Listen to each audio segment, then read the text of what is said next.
Hey, I'm Shauna, and this is Good News Only, the show where we celebrate the stories that uplift, inspire, and bring us all together every weekday at 10:30 a.m. and then again at 1 p.m. We are recapping the Good News Only, the feel-good headlines, the community, and the local wins that bring a little more light to your day. And I want to hear from you too. So if something good is happening in your world, a personal victory, or community success, a birthday, or just something that made you smile, send me an email to news25 at wek.com. I would love to share your good news right here on the show. Now, today's show is full of good news, starting with I just would like to wish all of you a happy Be a Millionaire Day. I hope it is absolutely that simple for you. That is a holiday that's taking place today. So happy that day. Also, I wanted to tell you we have an exciting interview with someone from Art Inc. today. They're going to be talking about a new program they have for young girls over the summer in the community. So I think that'll be a great interview. I think it'll be something that will be insightful. You'll learn a lot, and you'll probably find some fun stuff, worthwhile stuff to put your daughters and your nieces and your cousins in over the summer. So be sure to join us again today at 1 p.m. for that interview. It's one you don't want to miss.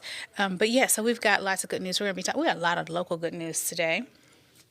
We have got to get caught up on all that has taken place since what was it when we started missing shows for breaking news? I think it was Thursday, Friday, maybe. We weren't here. Maybe it was Thursday. No, it was Friday. We missed our 10 a.m. I think, but we had the one, and then we missed our we weren't here at all on Monday. We didn't meet at all on Monday, and then we didn't meet at 1. I believe it was yesterday. I mean, we met. No, we met at 1 and we met at 10, but at 10 o'clock we met briefly, and then we had news from the governor and Rivian. So we've got lots of local stuff that we need to get caught up on today. So we'll have a packed show. It probably will go fast, but it will be a good one. Lots and lots of good news. Hey, it's National High Heel Day, in case any one of you are wondering. And Jace, if you're out there, happy Jace Day to all of the Jaces. Juice Slush Day, so that's a reason probably to go to Sonic, although I don't think that's what they mean when they say juice, but it probably means something just a little bit healthier, but we're not doing that. We'll have more good news only after the break.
Welcome back to More Good News Only. I meant to take these glasses off. So remember yesterday we were talking about yesterday and how we had breaking news back here with the governor at Caterpillar. So for those of you who may not have heard, maybe you turned it off. I'm going to tell you what it was about. I'm not encouraging you to have turned it off, but I'm just saying I know how it is sometimes. I know how I am sometimes, and I want to make sure that you get the information because it was good information. So I'll talk about that right after I talk about this. Now, Caterpillar is doing something interesting for the next generation here in our community, and I think it's important that we all know that they are welcoming nearly 600 college interns to Central Illinois for the summer, many working in engineering and technical roles. I think that's awesome. So, intern orientation took place at Caterpillar's Edwards Demonstration Center, where students got hands on experience with heavy equipment and artificial intelligence demonstrations.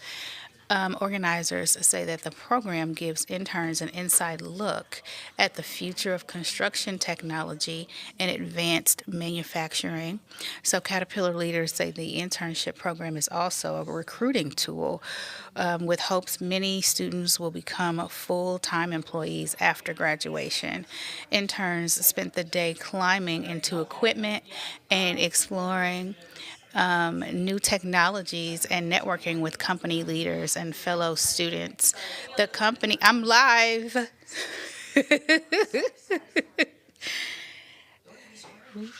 No, I'm live. That's why she's sorry, because we're live on air. It's a loud conversation.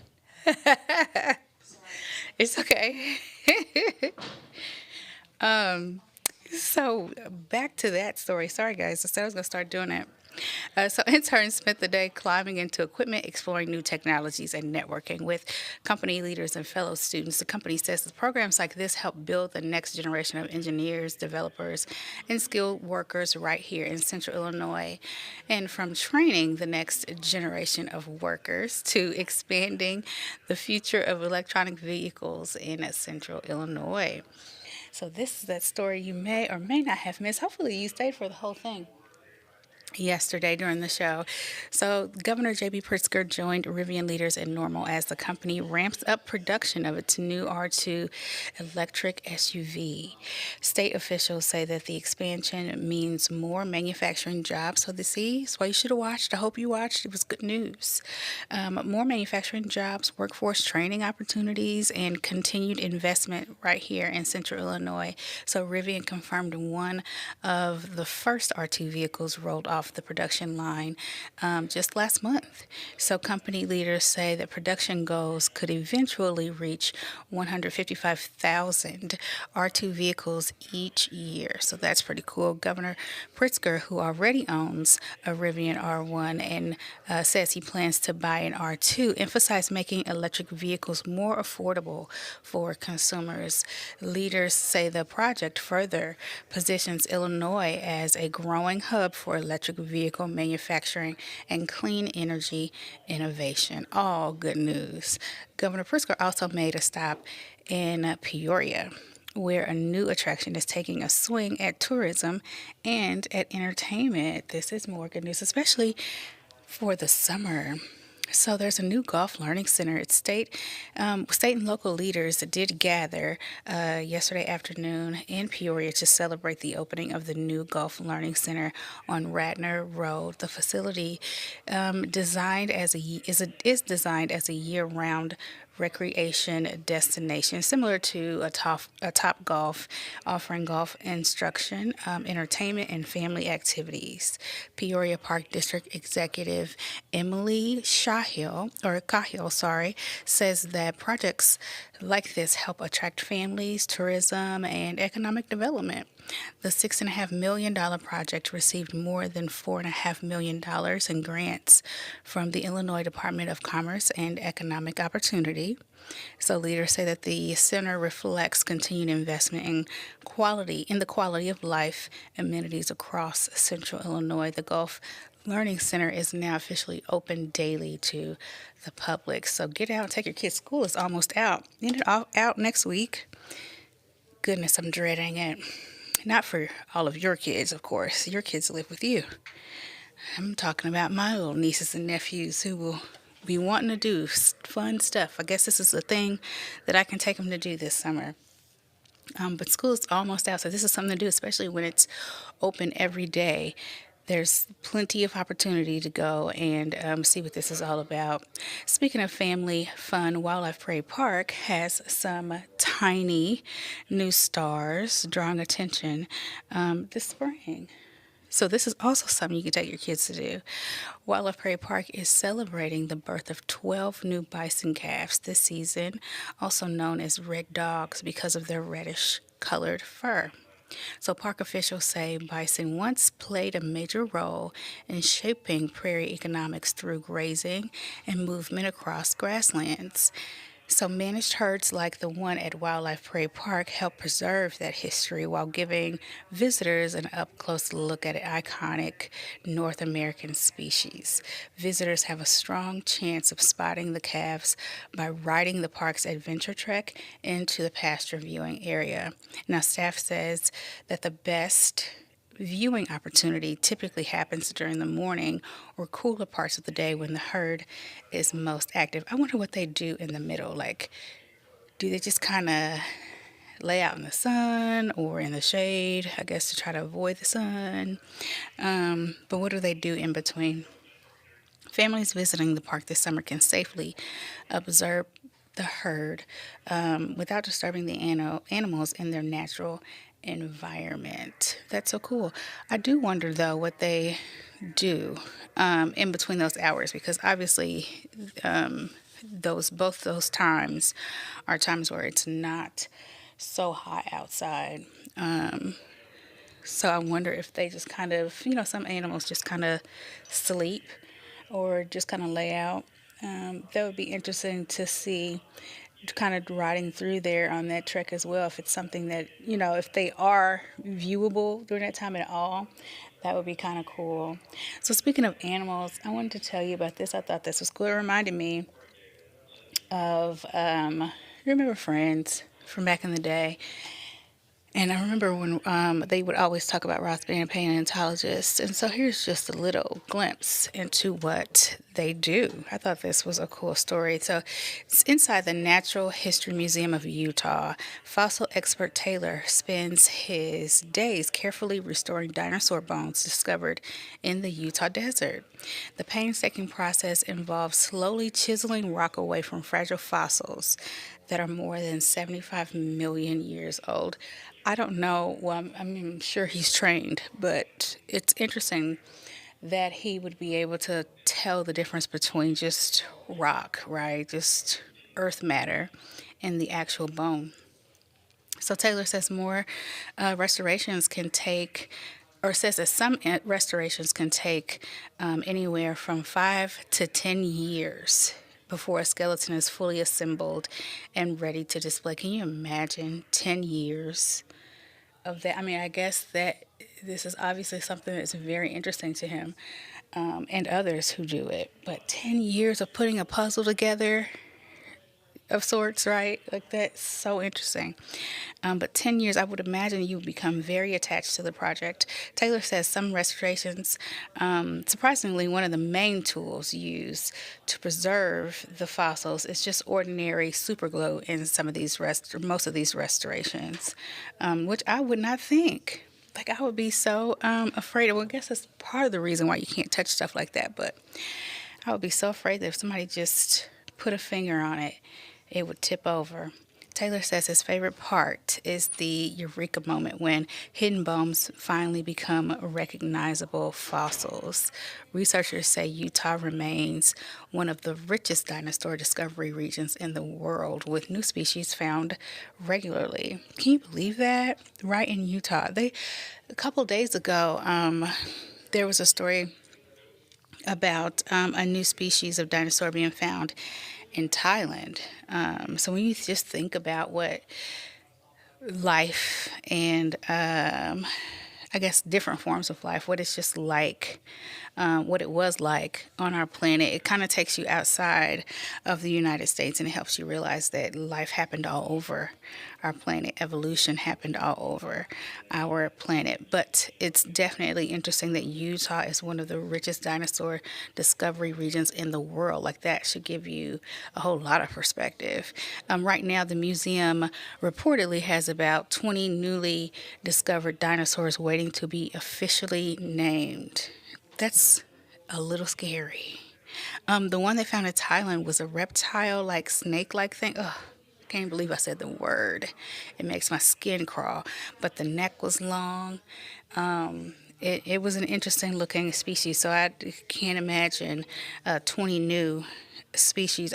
I'm so glad we were not alive during dinosaur times. I don't think we'd survive. I mean, well, we know we wouldn't survive, right? We'd probably be prey. Well, we'll have more good news only after the break.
Welcome back to Good News Only. So, listen, a baton twirler is breaking stereotypes. Don't we love to see it? Look at this.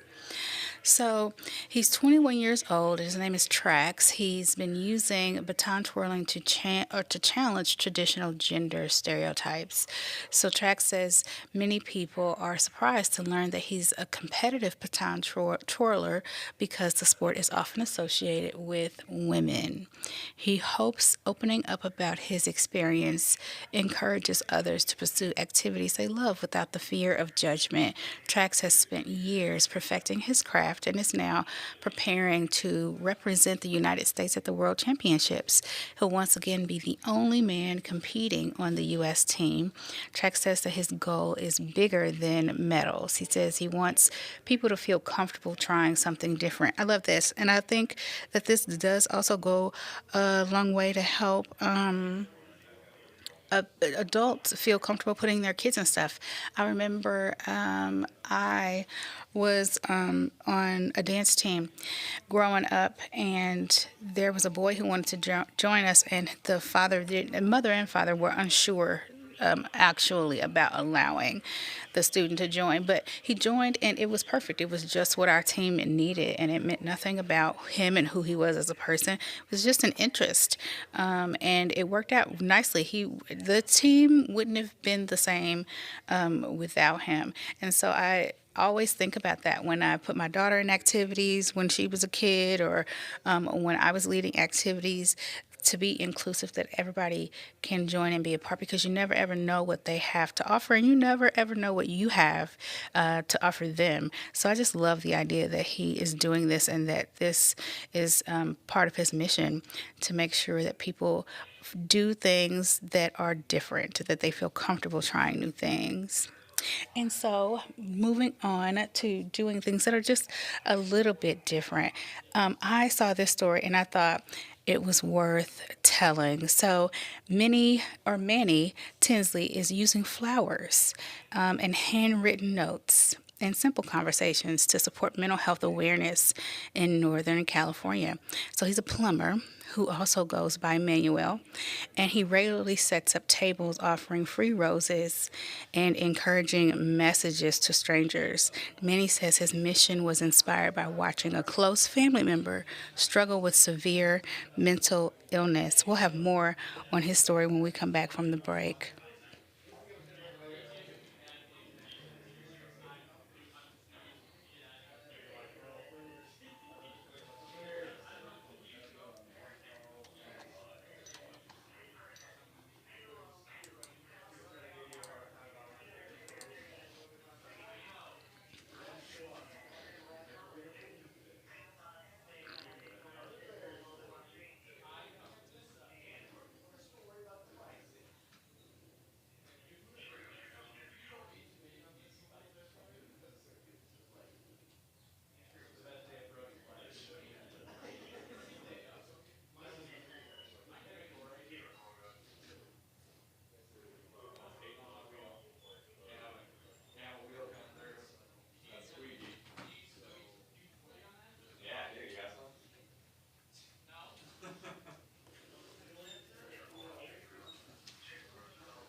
And so Manny says that he's traveled across communities from Roseville to Reading, hoping to remind people that they are loved.